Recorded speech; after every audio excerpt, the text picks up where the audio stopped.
Hi and welcome to my channel, Sarah Stitches UK. I'm Sarah and this is a channel about all things stitching and especially cross stitch. And the way I like to organise my videos is that I like to start off showing you some of my stitching in the first part of the video, and then in the second part of the video, which I call Sarah's Stitching Bookshelf, I review some stitching related books. And today, the books that I'm going to be talking about are three books by Brenda Keys.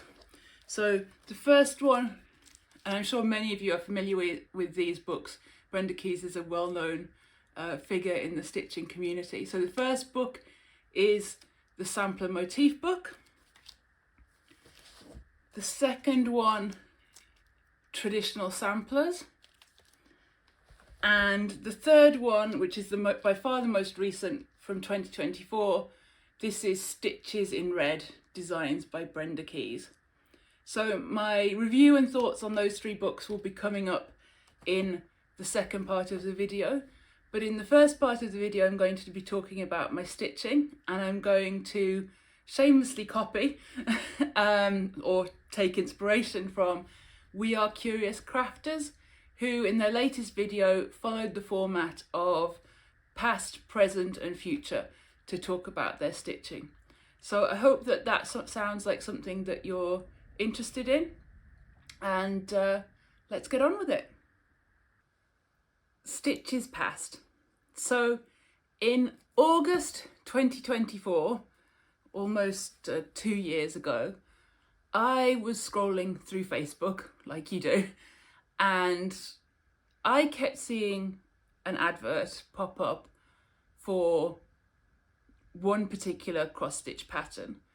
I hadn't stitched in decades at that point. I'd stitched when I was a teenager in the 90s, but then I picked it up again briefly in my 20s, but then I'd put it to one side and hadn't stitched for a very long time. And I kept seeing this advert for caterpillar cross stitch, and for particularly the pattern that caught my eye was Winter Wonderland.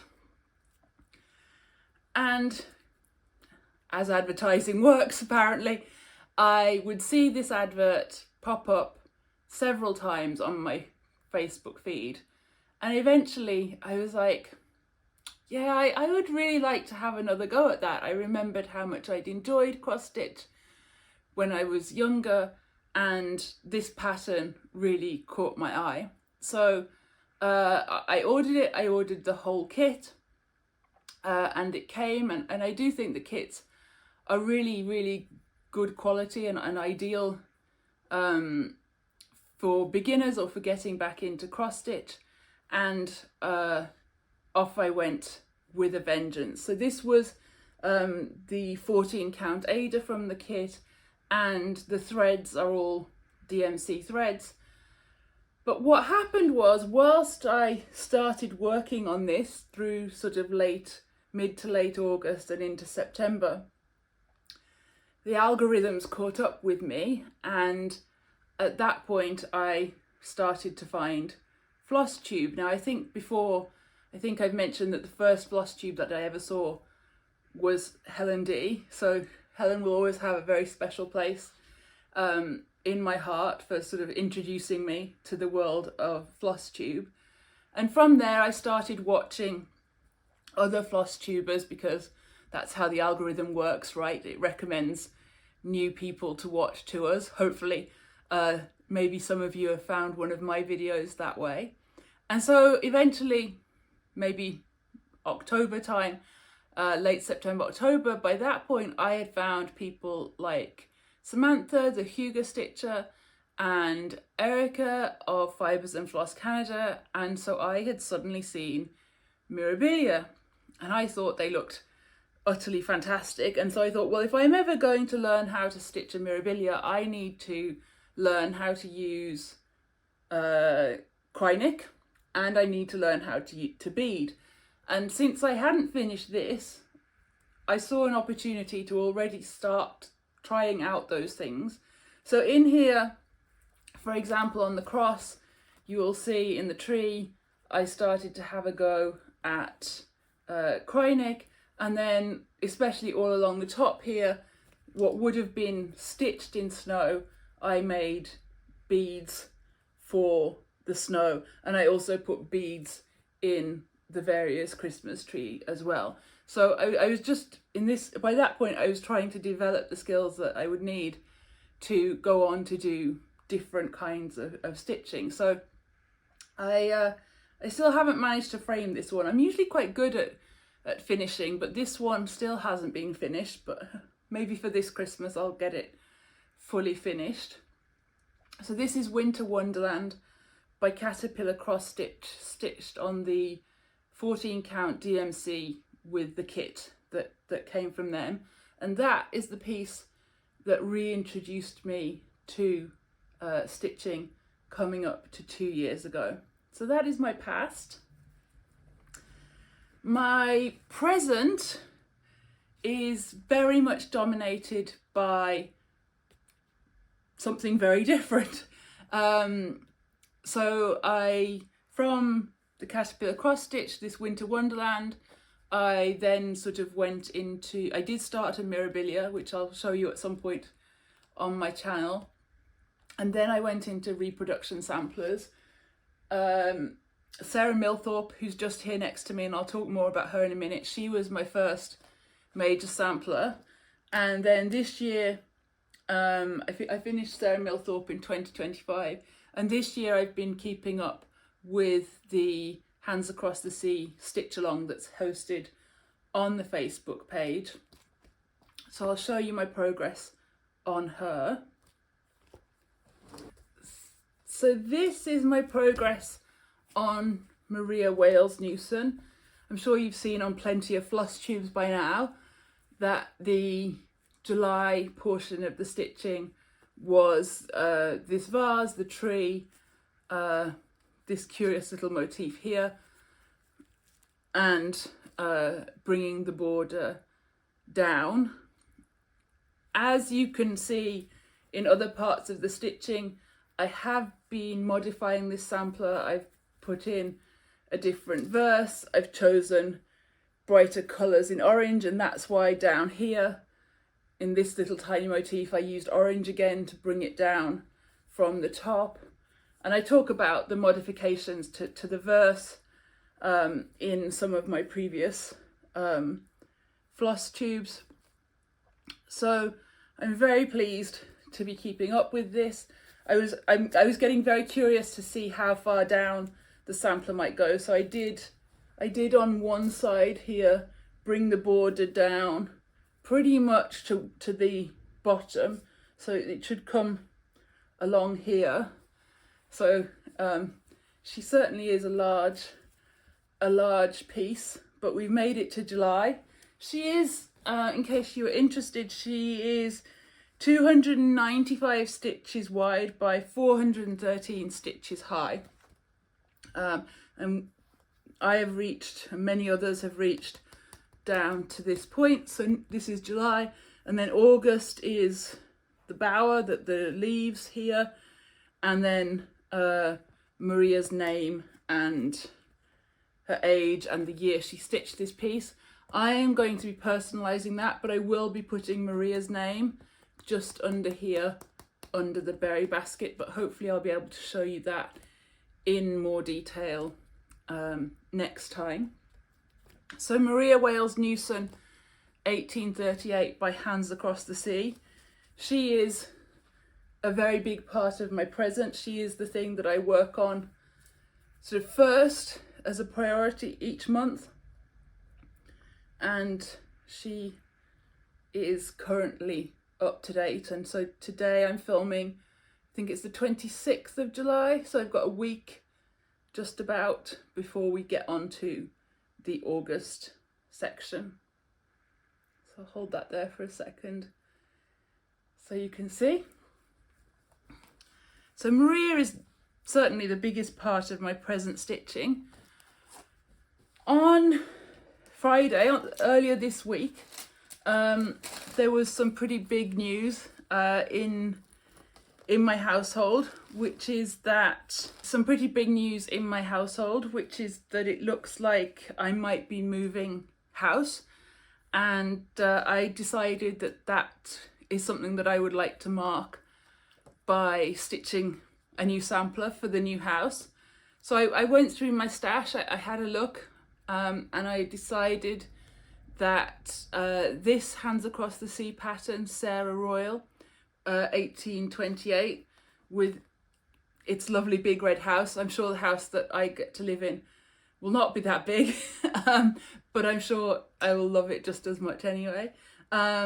So I am planning not to include this verse here, and I'm also planning up here, I don't know if you can see it, up here you have a dog and a gentleman, and I would like to replace the dog. I know for some of you that's a terrible suggestion, but I would like to replace the dog with the figure of a woman. So there's sort of a man and a woman there representing, for me at least, myself and my husband. And it was when I was thinking out trying to find a motif to go there that I went back to my Brenda Keys books, and that's why today's episode I'm going to talk about the Brenda Keys books and how I especially use them to replace motifs or replace alphabets or things on samplers. So I'll come back to that in a minute, but this is Sarah Royle. This is from the All Creatures Great and Small red box, but I do think that I've seen several charts from that red box on the second-hand market, so you might well be able to find this one, or if you wait a while, then as people finish them they might be willing to lend them out. So I started this on Friday. I had some of the threads in stash, but then I had to get some others. It's really very sort of bright, cheerful colours, quite a lot of colours as well. I thought these two really great pinks here, which are 600 and 601, which are really quite close in colour, so I'll have to think about whether I want to substitute one of those for a greater contrast. So plenty of greens. The 321 red is the red of the house, and 828 is the navy blue. Yeah, so there are 18 threads. This sampler is quite small. It's 146 by 272 high, and of course if you take out the verses I plan to do, then it will sort of come down to maybe 220 high. So that's my sort of new celebration stitch, which is present but probably largely future. Looking forward to the future anyway. And this is my small start. So I've just started, and I've got in the tree that's in the top left just here. I've got that started. So that's my little start. And I'm stitching this on 40 count Light Mocha by Northumberland Sampler House. And I talked a little bit about Northumberland Sampler House linen in my last video, and this is another really, really beautiful piece of linen that I've decided to use to start Sarah Royle on. And I don't usually show my project bags, but this one I will show you. She is going to live in this project bag, which I picked up at Easter on a trip to St Ives, and I just thought it was really stunningly beautiful. And this is by a designer called Lindsay Cleaver, who is based in Warwickshire, and you can find her. She has a website, Lindsay, Lynsey, Cleaver, Cleaver, artist.co.uk. I will be sure to tag her and put her details in the comments, sorry, in the description box below. But it's just a really beautiful sort of velvety finish, so I thought I would share that with you this time. So that's Sarah Royle's sort of present and also looking forward to the future. In my last video, I talked about my plans for Christmas in July. Now, as of yet, none of them have come to fruition. The main reason for that was because I'd hoped to start the Stacey Nash gingerbread house that had been part of Jingle Ball, let's see, 2024 was the class, and then last year, which is when I got the pattern, she had the chart on offer at Jingle Ball. I was so excited because I spent the year kicking myself for not doing that class. And last time I showed you that I was hoping to do that pattern on a piece of oak coloured linen by Northumberland Sampler House. But as I was sort of packing things away, I looked at that piece of linen and I was like, am I sure this is big enough? And I examined things more closely, and that wasn't big enough. So I had to order a larger piece of linen. And I was very fortunate because at the moment, Anita does have, or at least sort of as of earlier this week, Anita did have a good selection of linens available on her Etsy store, which is North Sampler House. I think it's called North Sampler House rather than Northumberland Sampler House. Again, I can put the information in the description below. But hopefully now I've finished my Maria Wales Newson stitching for the month. Now I've finished that assignment. Hopefully I will get a little bit of stitching in July done because I really, really do want the Stacey Nash gingerbread house to be finished. Well, not to be finished, but to be started and well underway by the time Christmas comes around. My really big future plan, the next major sampler that I plan to undertake is Martha Walmsley 1847, which was an exclusive for Hobby House Needleworks, and this came out, or I think this came out before I restarted stitching in 2024, but by sort of the late autumn, early winter of 2024, I saw it was still available. The postage from Hobby House to the UK was a lot of money, but luckily I managed to get a copy of this chart via my brother's friend. My brother doesn't normally do me favours, but this was a big one, and he's also did me another big one when he went to Australia and called in at a stitch in time. But my next big project, the project I'm going to start for my birthday, which is in August, and the project I'm going to work on for Sampler September, which now is August and September anyway, which suits me just fine, is going to be Martha Walmsley. And for this project I have chosen this piece of linen, which is XG Design. This is 46 count XG Design Little Bunny. I've never used XG Design linen, so I'm very excited about that. I can fold it. That's the linen, and it will also be my first project done in Overa Soie silks. So I think the pinks in this are just absolutely stunning. So I'm really looking forward to making that a start within the next couple of weeks. This project I keep in a bag that I made using the Helen D tutorial. And this fabric I picked up at the Knit and Stitch show last year. I went on the website that was on the business card and it's not there, but I'm hoping that they're back again this year because I really love this fabric and I would quite like to get some more of it. And I have been keeping the the threads in a toiletry bag. I must confess that I occasionally do use toiletry bags to keep bits of stitching in, and they're surprisingly good. Brand new ones, not used ones.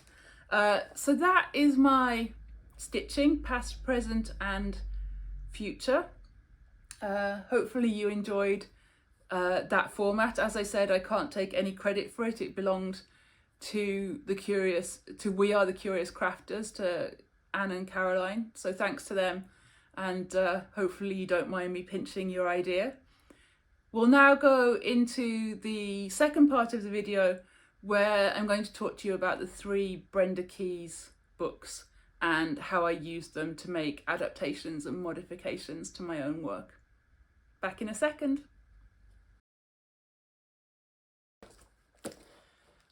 Welcome to Sarah's Stitching Bookshelf.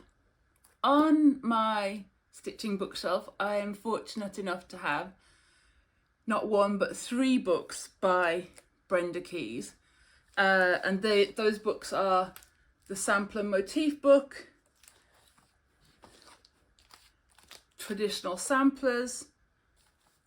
The Sampler Motif book, that's published in 1995, and it's published by a company called David and Charles.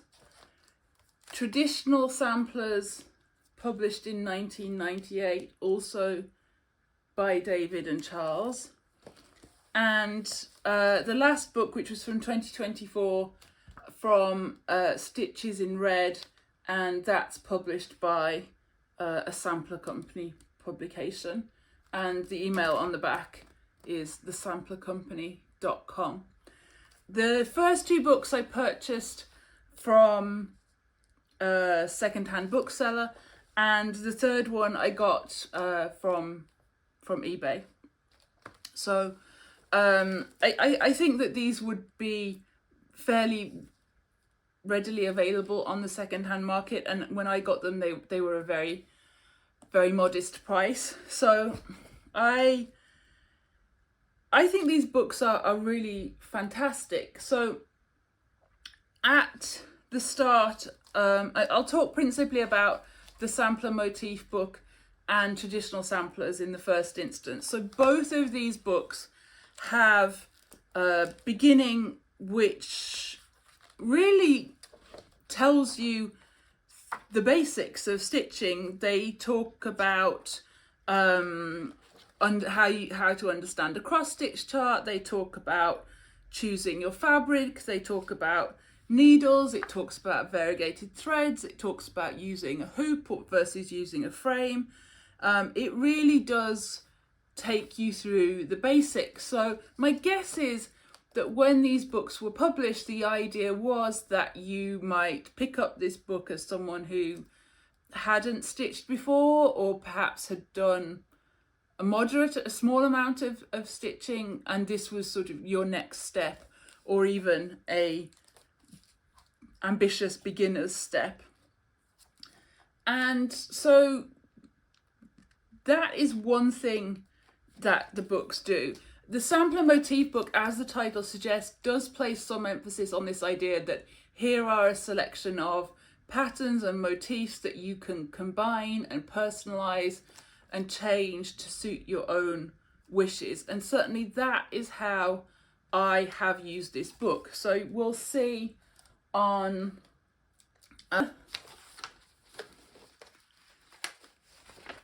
page 89 that there is this pattern that she's called Birds in a Bower. I've got that piece of paper there to cover up the chart if you're wondering what on earth I'm doing. So that pattern there, Birds in a Bower, and you have the chart on the facing page. You have all the instructions, some suggestions for alternative ways to finish it. And I used that pattern, that motif, in my Sarah Millthorpe here, and I just changed the colours to use colours that were already in the Sarah Millthorpe chart. So rather than doing it in the red and the black, or just the straightforward black that Brenda has in her book, I changed it and put it in there. So I used that motif minus the little bottom stand, because I didn't want that in here. to replace what would have been there in Sarah Millthorpe, which is a verse which I didn't especially care for. So that, to my mind, that is the primary use that I see for this book and for the other books, that they have, both of them have a fantastic range of motifs taken from, adapted from Brenda's collection of reproduction samplers. They're also in the back, there are, and in some of the charts, there's a selection of alphabets. So again, if you're wanting to rechart things, for example, the way I recharted Maria Wales Newson, then you can find alphabets there to help you with the recharting. In the traditional samplers book, as the name suggests, in addition to the beginner's instructions, if you like, you also have full charts of reproduction samplers. So you have reproduction sampler charts, and you have adaptations of samplers that are in Brenda's collection. One of the ones that I particularly like in the traditional samplers book, for example, was what she calls the bird sampler.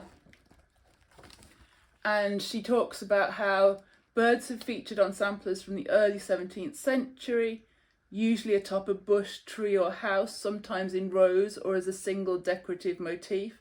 The border that she has in this sampler is based on a Dutch design from 1843.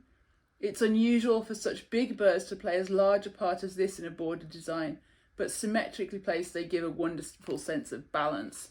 So I think this is probably one of my favourite samplers in the book, and this is an example of where Brenda has adapted elements from some other samplers to create a design of her own. Also in traditional samplers, there is a short 2-3 page overview of the historical development of samplers, including references to some of the early sampler motif books which were used by early stitchers. And this book has colour charts, whereas the sampler motif book, the charts are black and white. And also in this one are a lot of celebration samplers. So there are engagement samplers, wedding anniversary samplers, christening samplers, and so on. So that's something else that you'll find. And again, I think what I would see the main use for these books is for finding lots of elements in one place that you can adapt and use in your own stitching. And Brenda, certainly in the introduction to the sampler motif book, is encouraging stitchers to use the book in that way as a source of inspiration. In the back of the sampler motif book as well is a list of the symbolism, a description of the symbolism of the different motifs. So apples signify love and fertility, bees signify chastity or the Virgin Mary, horses symbolize fertility, and so on and so forth. So that's a fun, handy reference, and might be interesting to look at that in relation to samplers that you're stitching or that you have in your own collection. Both books also contain a stitch guide. They do contain a wider, the samplers and the charts are mostly cross-stitch, overwhelmingly cross-stitch, but some of them do contain other stitches as well. There's a black work sampler and a white work sampler, I think one in each of the two books. So it does go beyond cross-stitch, but cross-stitch is by far and away the main focus. The final book then is Stitches in Red, and this is perhaps more straightforwardly a collection of cross-stitch charts. So, and they're all of the charts are designed to be done monochrome, but of course there's nothing to stop anyone from filling them in. And I was particularly pleased because when I was looking in relation to Sarah Royle, I mentioned that I'd hoped to replace the dog with the motif of a lady, and I'm pretty sure I found in this book a motif of a suitable sort of size and shape and style. That's the word I was looking for, style. So this lady here in this box, I'm hoping to take out of the chart and insert it in the Sarah Royle chart where the dog was found. So that's how I use these books. That's how I plan to use them. But there are also charts here. There's a fantastic fanciful alphabet, which I think would look very pretty done as a whole. But of course, again, you've got another alphabet there. And she has an illustration on the other page of how you could turn the fanciful alphabet into little cushions, for example. So this book, Stitches in Red, is perhaps more straightforwardly a book of charts of a particular style designed to be done in red. The sampler motif book and the traditional the traditional samplers book has more in the way of finishing instructions. Very impressive collection of finishing instructions, giving you ideas on how you might want to finish your sampler. Everything from cushions, guitar strap, glasses case, box lid, and so on and so forth. So that the sampler motif book especially does give you a lot of ideas and a lot of instructions on different ways of finishing. So to me, the sampler motif book and traditional samplers in particular, but also the Stitches in Red, these two I would say are the absolute foundations of my stitching bookshelf. One of the things that I really enjoy doing is personalising my reproduction samplers to make them adaptations rather than straightforward reproductions, and I couldn't do that kind of thing without books like this. So for me, these are absolutely essential, and as I said, they are not very costly.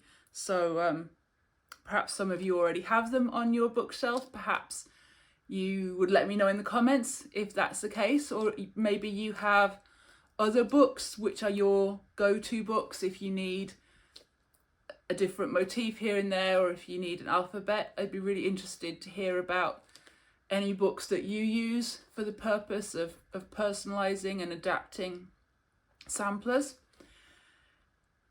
In the next episode of Sarah Stitches UK, there will be a focus on embroidery. I'm actually just back from holiday, and I didn't take much cross stitch with me. I took embroidery instead, inspired by Just So Sherry. I've shared some of my embroidery from the holiday already on Instagram, which is Sarah Stitches UK. So if you'd like to check it out and perhaps follow me on Instagram, you can find me over there. As I said, that's the same name, Sarah Stitches UK. But in the next episode of my Flosstube, I am going to focus on embroidery. I'll show you some of the embroidery that I've done. I also hope to bring you some discussion, some photos, maybe some video of a visit that I'm planning to Hampton Court Palace and the home of the Royal School of Needlework.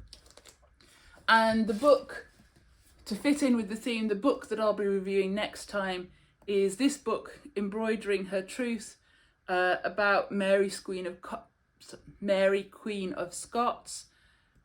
And this book is by Claire Hunter. So that is the book that I'll be talking about next time on Sarah Stitches UK.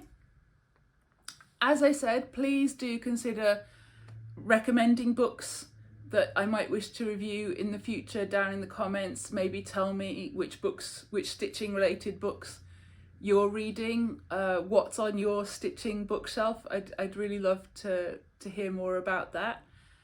And otherwise, I think that's everything for now. Like, comment, share, subscribe, do all of the YouTube things, and I'll see you next time. Thanks for watching.